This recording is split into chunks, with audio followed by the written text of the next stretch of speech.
Okay. I just think, Ms. Robinson, I'm trying to understand where you're coming from. I think you lose a lot of credibility when you don't concede that a biological male has physical advantages over a biological female. I mean, I just think that's a proven fact, and you really hurt your credibility. I understand you want the world to be a better place. I do too, and I don't think people ought to be discriminated against because of an immutable characteristic. I don't. And I think that I think everybody ought to be free to be themselves. And what you do in your bedroom or what I do in my bedroom with a consenting adult is nobody's business.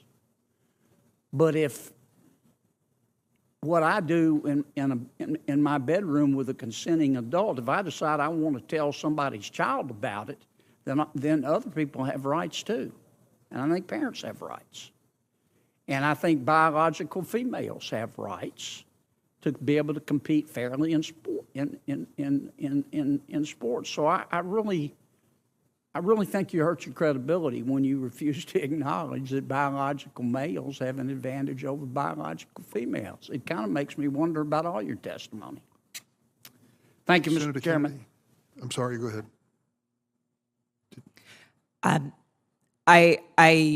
What I'm trying to say is that there is not a definitive advantage in all cases. Sir, I don't know if you believe that you could beat Serena Williams in tennis, but I probably think that that's not the case. There are not all cases where all men are physically superior to all women. And at the end of the day, in this conversation, we're not talking about that. We're talking about trans women who are, in fact, women, who deserve to play in a gender that matches their sports, who deserve all the benefits that Ms. Gaines is talking about. And as a cisgender black woman, I can say definitively that my womanhood is not threatened by a transgender person asserting hers as well. This moment isn't about Senator Kennedy or Kelly Robinson. It's about what happens when institutions avoid clarity because clarity would force hard choices. You can affirm dignity without dissolving categories. You can protect people without pretending physical reality is optional. When public policy depends on definitions, and definitions are treated as limitless, fairness becomes impossible to enforce. That's the real takeaway. Not who won the exchange, but what happens when no one will answer the simplest question straight. To even have a sense of self, there's male, female, and intersex. There's a third sex. I believe that is true, but I would defer to Dr. Lopez as I'm not a physician. Okay. And how many genders are there? I think the gender is expansive, and the definitions are always growing. Today I can tell you, I talk to young people that talk about non-binary as more than 5. I think the gender is not a binary, is what I'm trying to say. Are there more than 5 genders? I'm just trying to understand. Are there more than 5 genders? This exchange isn't memorable because it's loud. It's memorable because it's careful, evasive, and deeply consequential. Kelly Robinson states that there are an infinite number of genders, describing gender as a mental state and a matter of expression. That answer matters because it quietly breaks the frame the hearing is supposed to operate in.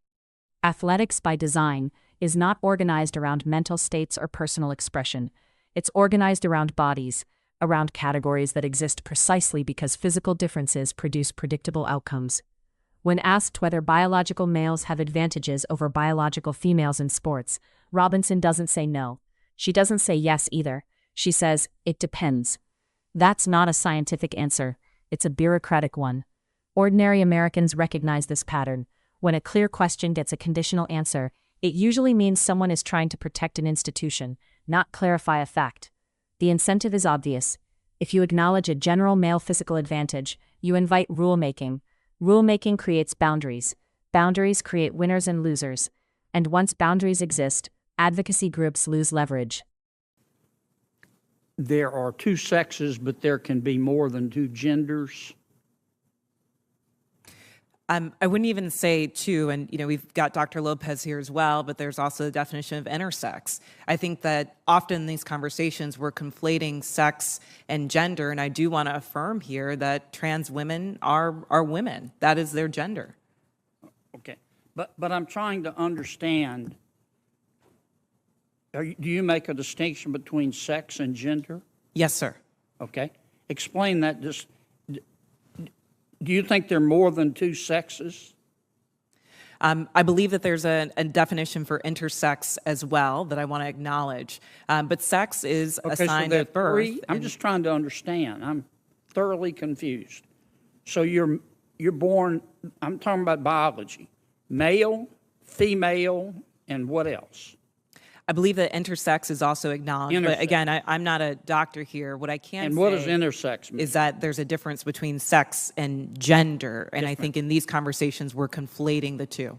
Well, but I want to start with sex, okay? There's male, there's female. When a baby's born, before the baby has had time to even have a sense of self, there's male, female, and intersex. There's a third sex. I believe that is true, but I would defer to Dr. Lopez as I'm not a physician. Okay. And how many genders are there? I think the gender is expansive, and the definitions are always growing. Today I can tell you, I talk to young people that talk about non-binary as more than 5.